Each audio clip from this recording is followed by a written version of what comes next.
오늘 찬양 주신 샬롬 찬양대에 감사를 드리고 기도와 성경 봉독을 맡으신 순서자들께 또한 감사를 드립니다.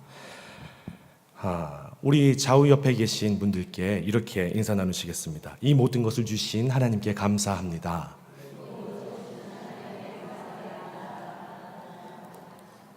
한 번 더 인사하시겠습니다. 당신으로 인해서 하나님께서 기뻐하십니다. 네, 정말 기뻐하실 것 같아요. 서로 웃으면서 하시는 모습이 정말 아름답습니다. 본문에 나오는 여리고는 이스라엘 백성이 출애굽한 이후에 여호수아와 이스라엘 백성이 가나안으로 들어갈 때 처음 점령한 성읍이었습니다. 이 여리고의 환경은 너무나도 아름다웠고 그리고 온화한 기후와 울창한 종려나무 숲으로 유명했습니다. 이 꽃이 만발하는 시기가 되면 온 성읍에 향기가 가득해서 향기의 성읍이라고도 불린 곳입니다. 이렇게 아름답고 좋은 향기가 나는 이 성읍의 한 길가에 소망이라고 찾아볼 수 없고 하루를 힘겹게 구걸하며 살아가는 또한 앞을 보지 못하는 자가 있었습니다. 그 사람은 바디메오였습니다. 이 사람에게 여리고의 멋진 환경은 아무런 소용도 의미도 없었습니다. 오늘 하루를 살아가는 조차 버거운 그의 삶, 누군가가 동전이나 먹을 것을 주어야 겨우 살아갈 수 있었던 거지맹인. 이런 바디메오란 뜻을 살펴보면 디메오의 아들이라는 뜻으로 간단하게 살펴볼 수 있습니다. 이로 미루어 볼 때 누구나 가지고 있을 법한 그 흔한 이름까지 갖지 못한 처량하고 기구한 자 바디메오. 우리는 이 본문 속에서 우리에게 주시는 하나님의 말씀을 발견할 수 있어야 되겠습니다. 누가복음 18장과 마태복음 20장에도 본문의 내용과 같은 내용이 나옵니다. 다만 마태복음에서 조금 다른 내용이 나오는데요. 마태복음 20장 30절 말씀을 화면을 통해서 잠시 같이 보겠습니다. 마태복음 20장 30절 말씀입니다. 제가 읽어드리겠습니다. 나왔습니다. 시작. 맹인 두 사람이 길가에 앉았다가 예수께서 지나가신다 함을 듣고 소리질러 이르되 주여 우리를 불쌍히 여기소서 다윗의 자손이여 하니. 아멘. 여러분 다른 것들을 한번 찾아볼 수 있었습니까? 이전의 본문에는, 오늘 읽었던 본문에는요, 맹인이라고 한 사람, 바디메오를 소개하는데 방금 읽었던 본문에는 맹인 두 사람이 있었다라고 말씀하고 있습니다. 크게 성경이 틀린 거 아니야 이렇게 걱정하실 필요는 없는 게 마가와 누가는 바디메오 한 사람에게 그 구원의 사역을 초점을 맞췄다면 이 마태는 세리였어요. 돈 세는 자. 그래서 좀 숫자가 더 정확하게 나왔다라고 표현하는 게 맞을 것 같습니다. 여하튼 간에 우리가 마치 누군가를 만난다는 사실에 내가 이 사람을 얘기하느냐 하지 않느냐는 이 사람이 내가 말하려고 하는 그 중점에 무엇에 있느냐. 그래서 바디메오를 말할 수도 있고 빼고 말할 수 있다라는 것들, 이런 것이죠. 본론으로 돌아와서 바디메오는 왜 이름이 없었을까? 왜 누구의 아들, 디메오의 아들이라고 불림을 받았을까? 하는 생각을 떨쳐버릴 수가 없을 것입니다. 여러분이 이제 자식을 낳고 아이들에게 이름을 지어줄 때 정말 예쁜 이름, 좋은 이름, 멋진 이름을 지어주려고 하잖아요. 근데 이 바디메오는 이름이 없어요. 어떻게 이렇게 될 수 있었을까? 저는 이 사실에 대해서 조금 더 살펴보려고 합니다. 먼저 살펴볼 것이라고 한다면 디메오는 또 무슨 뜻인가 하는 것입니다. 디메오란 그 히브리어 말인데요. 특히 의식적이나 종교적이거나 도덕적인 의미에서 더러워지다, 오염된, 그리고 스스로 부패하다, 부정하다, 부정하게 되다, 이런 부정적인 뜻을 가지고 있습니다. 아버지 디메오가 부정하다는 이름을 가지고 있다라는 것, 이것으로 보아서 맹인의 아버지는 그 사회에서 정말 부정한 짓을 했거나 아니면 종교적으로 타락했거나 아니면 종교적으로 뭔가 매도당한 짓을 했다라는 것을 알 수 있습니다. 그러니 그 무명의 아들 바디메오는 부정한 자의 아들이라는 이름으로 낙인 찍힌 채 살아가고 있었습니다. 당시 유대인들은 질병과 실패는 죄 때문에 죄의 결과다 하는 인과응보 사상을 믿었습니다. 그렇기 때문에 요한복음 9장 2절에서 3절 말씀에도 이런 말씀이 나오는데요. 화면은 준비되었는데 제가 읽어드리겠습니다. 제자들이 이 사람이 맹인으로 난 것이 누구의 죄로 인함이니까? 자기니까? 아니면 그의 부모니까? 그래서 예수님께서는 아니다. 이건 하나님의 영광을 위해서 나타낸 것이다. 답변해 주시는 내용이 나옵니다. 또한 이 거지의 삶, 이제 맹인도 부정한 자의 것이 되었고 이 거지의 삶도 하나님께서 저주를 받아서 거지로 살아가는 거다. 이렇게 가난하게 살아가는 거다라고 하는 그 시대의 그 사상을 잘 반영하고 있습니다. 그렇다면 이 바디메오는 아버지로 인해서 부정한 자의 아들이란 소리를 들었어요. 그리고 엎친 데 덮친 격으로 태어났을 때부터 맹인인지는 알 수 없지만 눈이 안 보였기 때문에 이거는 죄의 결과다 하는 그런 죄인으로 취급받았습니다. 거기에다가 거지였지요. 그러니까 세계의 그 부정한 모습을 가지고 있었던 게 바디메오였습니다. 이와 같은 이렇듯 부정한 것으로 가득한 그에게 이름을 지어준다는 것이 무의미하게 여겼을지도 모르겠습니다. 태어나자마자 이제 맹인이었다면 얘는 저주받은 자식이로구나. 이름이 무슨 소용이 있을까? 그냥 살다가 죽겠지 하는 마음도 있었을 것이고 한편으로는 그 아버지 디메오의 아들이라는 뜻으로 봤을 때 그 디메오가 얼마나 부정한 자였기에 아들의 이름조차 가리고 살 정도로 얼마나 부정한 자였기에 이렇게 바디메오라는 이름을 가지고 있을까? 이런 생각을 해볼 수 있을 것 같습니다. 아버지의 그늘에 가려진 채 살아갔기 때문에 부정한 자의 아들이라고 불리웠을 그의 삶. 그렇기 때문에 날마다 어두움 가운데서 우두커니 구걸하며 살아가는 소망 없는 삶을 살아갔던 자가 바디메오의 삶이었습니다. 바디메오는 이런 생각을 하지 않았을까요? 내 삶은 왜 이런 것인가? 하나님을 향해 원망의 화살을 수도 없이 쏟아냈을 것 같습니다. 장애인이라는 신체적인 불편함을 넘어서 종교적으로 그리고 사회적으로 차별을 받으며 살아가던 어느 날에 그는 나사렛 예수가 지나간다는 소식을 듣게 됩니다. 그에겐 너무나 희소식이었죠. 기동량으로만 듣던 그 예수님, 나사렛 예수, 그 구원자이신 예수가 지나간다는 소식에 더군다나 바로 앞에 자신이 구걸하던 그 자리에서 예수님이 지나간다는 소리에 너무나 기뻤고 그 사람은 소리칠 수밖에 없었습니다. 다윗의 자손 예수여, 나를 불쌍히 여기소서. 나를 불쌍히 여기소서. 나를 불쌍히 여기소서. 그러나 주변의 반응은 어떠했습니까? 잠잠하라. 그러나 바디메오는 이에 아랑곳하지 않고 더 크게 소리칩니다. 나를 불쌍히 여기소서! 나를 불쌍히 여기소서! 주여! 이에 예수님께서 들으시고 바디메오를 부릅니다. 그래서 구원하시는 장면이 바로 오늘 읽은 본문의 말씀입니다. 사랑하는 여러분, 오늘 말씀을 통해서 하나님께서 우리에게 들려주시는, 성령님께서 우리에게 깨닫게 하시는 그 음성을 친히 들으시는 시간 되시기를 기원합니다. 먼저 우리가 바라본다면 여기서 48절 말씀에 같이 읽어보겠습니다. 48절 말씀입니다. 시작.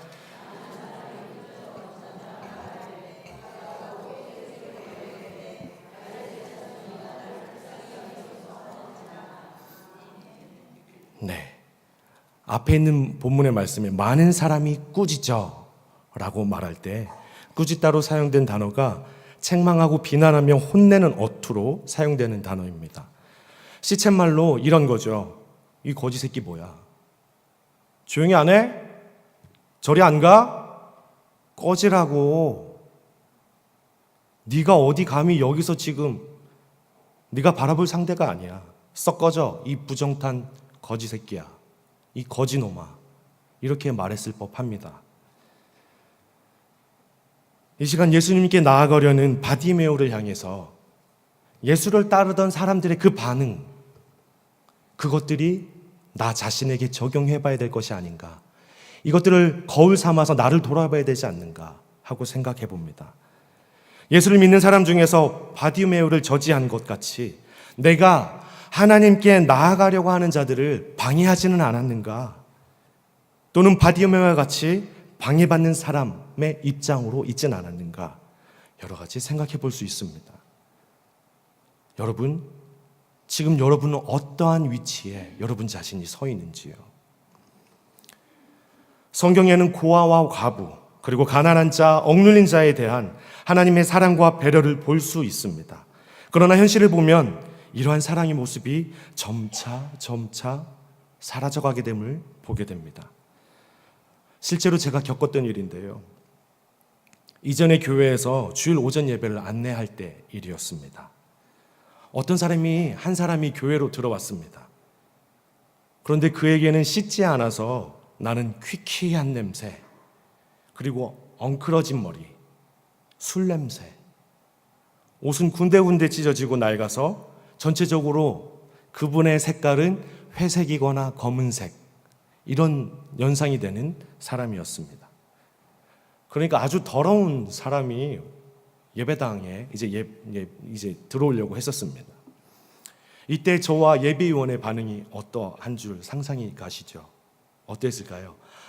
어서 오세요 이랬을까요? 아니면 잠시만요 이랬을까요? 잠시만요, 왜 들어가시죠? 왜 들어가시죠? 무슨 일 때문에 그러시죠? 이런 반응이 정말 지극히 정상적인 저의 반응이었고 예배위원의 반응이었습니다. 그러면서 순간적으로 저쪽 한쪽 한켠에서는 이렇게 말해요. 못 들어가게 해. 안 돼. 어디 그 사람 들어가게 해. 다른 사람 예배 방해돼. 못 들어가게 막아. 이런 소리를 듣는 과정 가운데에 맨 마지막 소리로는 빨리 돈 주고 보내. 이런 내용이었어요. 어찌되었든지 예배당 안에 들어가는 것을 막기 위한 노력이었던 것이었죠. 한참 실랑이를 하면서 이때 한마디 던진 게 있었어요. 그로 인해서 저는 정말 충격에 빠졌는데 어떤 말이었냐면, 비켜주세요, 좀 들어가게. 내가 하나님 믿고 예배를 드리겠다고 하는데 왜 나를 막지요? 이거였어요. 그래서 저는 이 사람에 대한 그 선입견 때문에 못 들어가게 했던 그 상황이 한 몇 초 동안 머뭇거리면서 멍하게 했던 그런 시간이 있었습니다. 물론 이 사람이 임기응변으로 어떻게든 들어가 보려고 했던 말일 수도 있습니다. 그러나 그 말이 저에게는 얼마나 충격적으로 다가왔던지요. 내가 뭔데 이 사람을 저지하고 있었던 거지. 이 사람도 하나님의 자녀이고 마땅히 구원받아야 될 사람이고 마땅히 하나님께 예배를 드려야 될 사람인데, 나는 그때는 전도사였기 때문에 나는 사역자로서 뭐 하는 거지? 여러분, 이런 단적인 예지만 이와 같이 비슷한 것이 얼마나 많습니까? 하나님의 은혜에 참여하는 사람을, 그런 참여하려는 사람을 저지하는 자가 바로 나는 아니었습니까? 바로 여러분은 아니었습니까? 왜 이런 모습을 가지게 되었을까요? 왜요? 눈에 보이는 기준으로 판단하기를 잘하기 때문은 아닐까요? 얼마나 잘생겼는지, 얼마나 좋은 옷을 입었고, 얼마나 좋은 차를 타며, 얼마나 좋은 것들로 계속적으로 채워나가는지, 그런 눈에 보이는 것들로 판단했기 때문에 그런 것은 아니었는지요? 아니면 내가 저 사람보다는 낫지라는 우월감 때문에, 우월한 위치에 있다고 생각했기 때문에 그런 것은 아닐런지요? 그러면서 우리는 교회 안에서 교회 안에서조차도 나는 중요하다고 여기면서 다른 사람을 중요하게 여기지 않는 그러한 모습을 마주할 때가 있습니다. 그래서 다른 지체를 밀어낼 때가 있습니다. 다른 사람을 시기하고 질투하고 방해하는 이유가 내가 다른 사람보다 예수님을 더 섬기려고, 따르려고, 은혜 받으려고, 저 사람보다는 내가 더 은혜를 받아야 돼, 밀쳐내진 않습니까? 한마디로 우리가 이렇게 하는 이유는 내 안에 하나님이 없기 때문입니다. 하나님과의 만남, 즉 관계의 부재 때문입니다. 그래서 그분의 뜻을 알지도 못하고 나의 잣대로 하나님은 이럴 것이다 미리 재단하는 것입니다.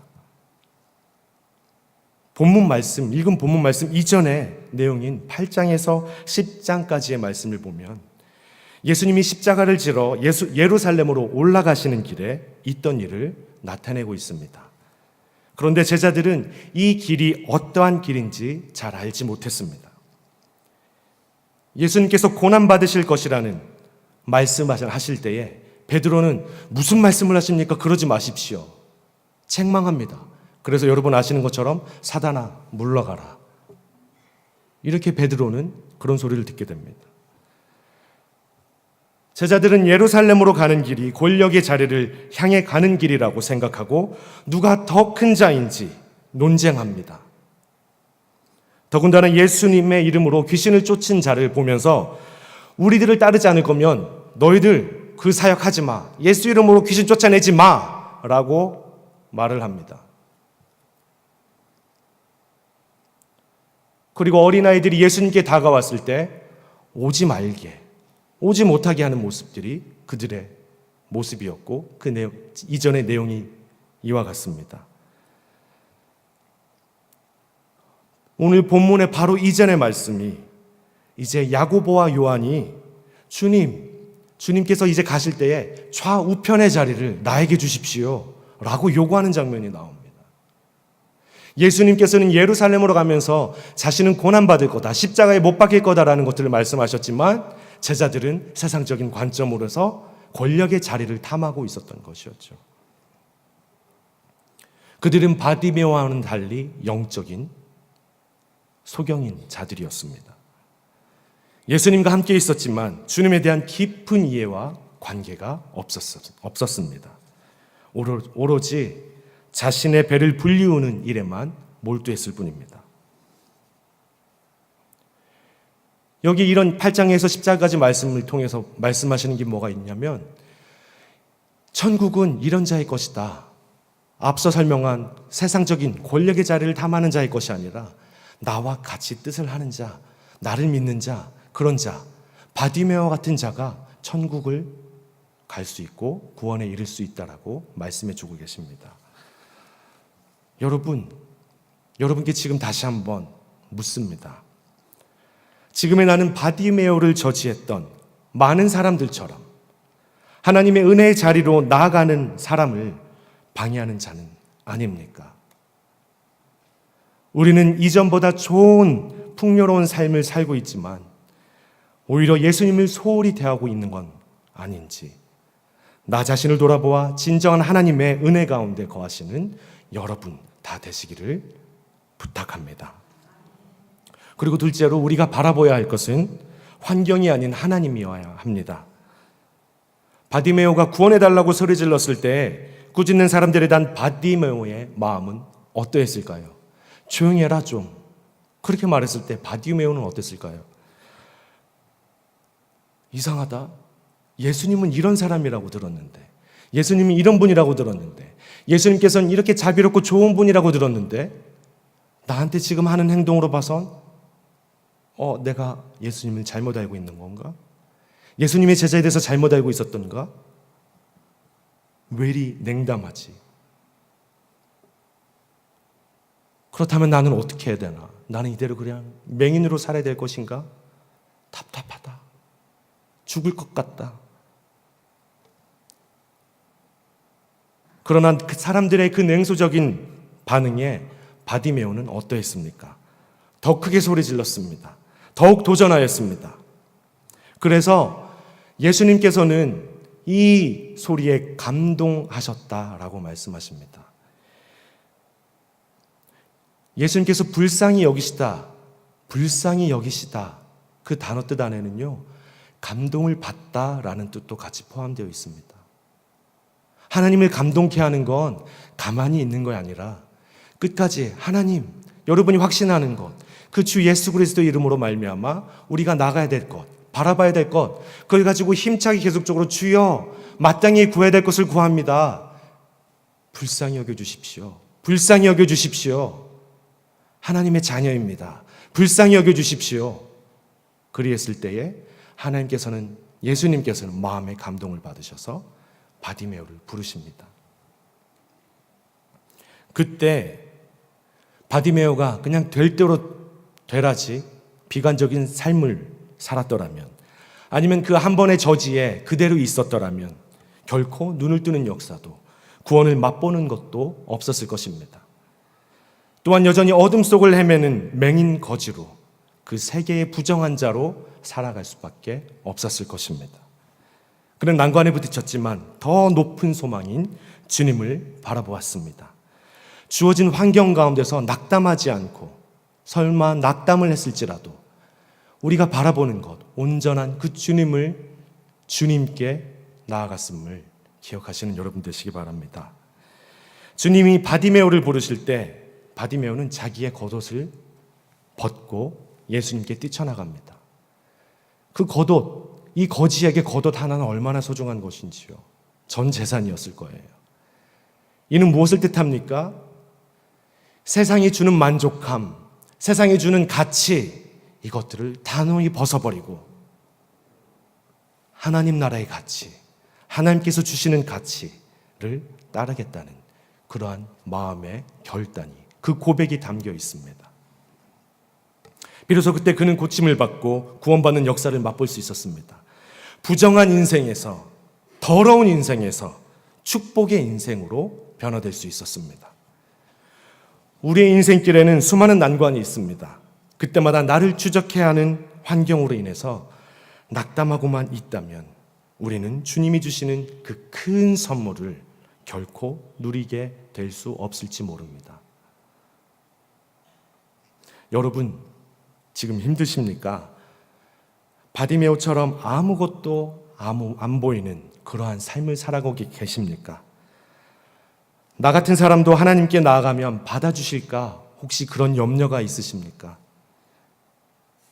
수많은 사람들이 예수님을 따라가려고 했었으나 누구보다 큰 은혜를 입었던 자는 바디메오였습니다. 우리 주님은 우리의 간절함에, 그 믿음의 외침을 들으시고 응답하시는 분이심을 믿으시기 바랍니다. 많은 고단의 폭풍이 몰아치지만 폭풍보다 더 위대하신 주님을 바라보는 믿음의 삶을 살 때 내 믿음이 너를 구원하였다 라고 말씀 듣는 여러분의 삶이기를 축원합니다. 성 프란치스코에 대한 일화를 소개하고 마치려 합니다. 어느 날 저녁 프란치스코의 집을 두드리는 사람이 있었다고 합니다. 문을 열어보니까 문 앞에 얼굴이 일그러져 험상궂은 나병 환자가 서 있다고 합니다. 그 나병 환자가 프란치스코를 보고 부탁합니다. 지금 밖은 몹시 추우니 잠시 방에서 몸을 녹일 수 있도록 하시면 안 되겠습니까? 프란치스코는 그 나병 환자의 손을 잡고 방으로 안내해 줍니다. 그러자 나병 환자가 또 부탁을 합니다. 저녁을 함께 먹도록 해달라는 제안이었습니다. 그리고 두 사람은 같은 식탁에 앉아서 식사를 합니다.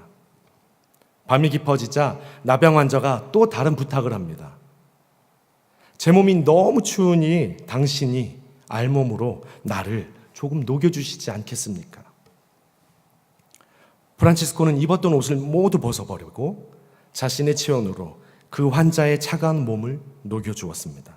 이튿날 아침 프란치스코가 일어나 보니까 그 나병 환자가 온데간데 없이 사라졌다고 합니다. 더군다나 왔다 간 흔적조차도 없었다고 합니다. 그래서 프란치스코는 곧 모든 것이 하나님께서 하신 힘을 깨닫고 자신과 같이 비천한 사람을 찾아와 주셨던 하나님께 감사 기도문을 올리게 됩니다. 그 기도가 평화의 기도입니다. 주여 나를 평화의 도구로 써 주소서. 미움이 있는 곳에 사랑으로, 다툼이 있는 곳에 용서로, 의혹이 있는 곳에 믿음으로 사용하여 주소서. 주여 나를 평화의 도구로 써 주소서. 절망이 있는 곳에 희망으로, 어둠이 있는 곳에 빛으로, 슬픔이 있는 곳에 기쁨으로 사용하여 주소서. 오 주님, 위로받기보다는 위로를 하며 살게 하소서. 이해받기보다는 이해하고, 사랑받기보다는 사랑하며 살게 하소서. 주여 나를 평화의 도구로 써 주소서. 용서함으로써 용서받고, 자신을 줌으로써 받으며 살게 하시고, 그리고 죽을 때에 영원한 생명을 얻게 하소서. 우리 다 같이 찬송가 305장 하나님께 찬송하시겠습니다.